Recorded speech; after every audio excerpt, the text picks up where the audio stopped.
ஹர ஹர சங்கர ஜெய ஜெயசங்கர மகா பெரியவா சரணம். பெண்கள் சுமங்கலியாக எப்போதும் வாழ்வதற்கு இந்த ஒரே ஒரு பரிகாரத்தை மட்டும் இன்றே செய்துவிடுங்கள். உங்கள் குடும்ப சாபம் பாவங்கள் நீங்கும்.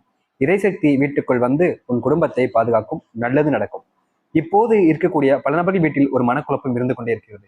எப்போது நம்முடைய வாழ்க்கையில் பிரச்சனை வருமோ, எப்போது நம்முடைய திருமண வாழ்க்கையில் பெரிய அளவில் பிரச்சனை ஏற்பட்டு என்ற ஒரு நிமிடம் அப்படின்ற மனசுல பல எண்ணங்கள் ஓடிக்கொண்டுதான் இருக்கிறது. உங்களுடைய வாழ்க்கையில் நீங்கள் சுமங்கலியாக வாழ்வதற்கும், அது மட்டும் இல்லாமல் கணவன் மனைவிக்குள் எப்போதும் பிரச்சனை இல்லாமல் வாழ்வதற்கும் இந்த ஒரே ஒரு பரிகாரத்தை நீங்கள் செஞ்சுக்க.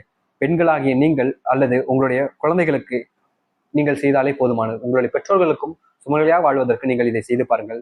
சண்டை சச்சரவு இல்லாமல், பிரச்சனைகள் இல்லாமல், உங்களுடைய கணவனுக்கும் உங்களுக்கும் உடல்நிலை குறைபாடுகள் இல்லாமல் நிம்மதியான ஒரு வாழ்க்கையை 100 ஆண்டு காலம் நீங்கள் வாழ முடியும். 16 செல்வங்கள் பெற்று பெருவாழ்வு வாழ்வாய் அப்படின்ற ஒரு விஷயம் இருக்குல்ல, நிச்சயம் இது உங்களுடைய வாழ்க்கையில் நடக்கும். அப்பேற்பட்ட ஒரு முக்கியமான பரிகாரத்தை பற்றி இன்று நான் பார்க்க போகிறோம். அதற்கு முன் நம்முடைய சேனலுக்கு நீங்கள் ஒரு புதிய பார்வையை சேனலை மறக்காம சப்ஸ்கிரைப் பண்ணிக்கோங்க. பக்கத்தில் இருக்கக்கூடிய பெல் ஐக்கானையும் கிளிக் பண்ணிக்கோங்க. அப்பதான் நம்ம போடக்கூடிய எந்த ஒரு தகவலாக இருந்தாலும் உங்களுக்கு நோட்டிபிகேஷனா உடனே வரும். அதை நீங்கள் தெரிந்து கொண்டு அப்போதே அந்த தகவலை அறிந்து கொண்டு பயன்படுத்திக் கொள்ளலாம். முதல் விஷயமாக நீங்கள் ஒரு செம்பு தட்டை எடுத்துக்கொள்ளுங்கள். இந்த ஒரு பரிகாரத்தை நீங்கள் சாயந்தரம் ஒரு 6 மணிலிருந்து 7 மணிக்குள்ள பண்ணுங்க. அது ரொம்ப நல்லது. முக்கியமா வெள்ளி, செவ்வாய் போன்ற தினங்கள் பண்ணுவது இன்னும் விசேஷமானது. நீங்கள் சரியாக 6 மணிலிருந்து 7 மணிக்குள்ள இது பண்ணுங்க. முதல்ல ஒரு செம்பு தட்டு எடுத்துக்கோங்க. அந்த செம்பு தட்டுல 11 வெற்றிலைகள், அதாவது தேவையான பொருட்கள் தான்.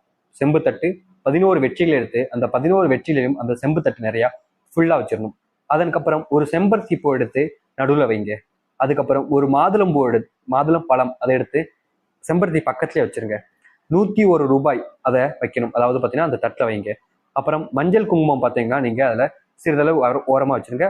ஒவ்வொரு வெத்தலையிலையும் நீங்கள் வச்சிருங்க. அப்புறம் ஒரு தாலி.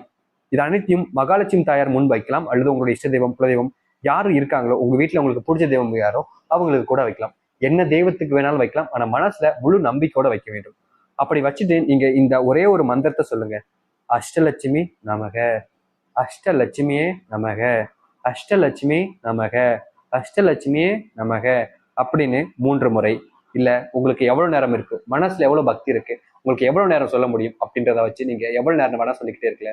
உங்களுக்கு போதும் என்ற வர வரைக்கும் நீங்கள் சொல்லி பாருங்க.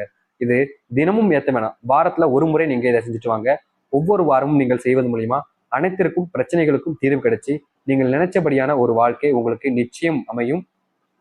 உங்க பிரச்சனைகள் அனைத்தும் நீங்கி பெரிய அளவில் மாற்றத்தில் நிம்மதியோடு நீங்கள் வாழ்வீர்கள். முழு நம்பிக்கையோடு சென்று இந்த ஒரு விஷயத்தை செய்யுங்கள். பெண்கள் சுமங்கலியாக வாழ்வார்கள். பல பிரச்சனைகள் நீங்கும், பாவங்கள் நீங்கும், வீட்டுக்குள் இறைசக்தி உண்டாகும், குடும்பத்தை பாதுகாக்க ஆரம்பிப்பார்கள் இறைவர்கள். தெய்வத்தின் அருள் உங்களுக்கு நிச்சயம் கிடைக்கும். நம்பிக்கையோடு செய்து வாருங்கள். நல்லதே நடக்கட்டும். ஹர ஹர சங்கர ஜெய ஜெயசங்கர. நன்றி, வணக்கம்.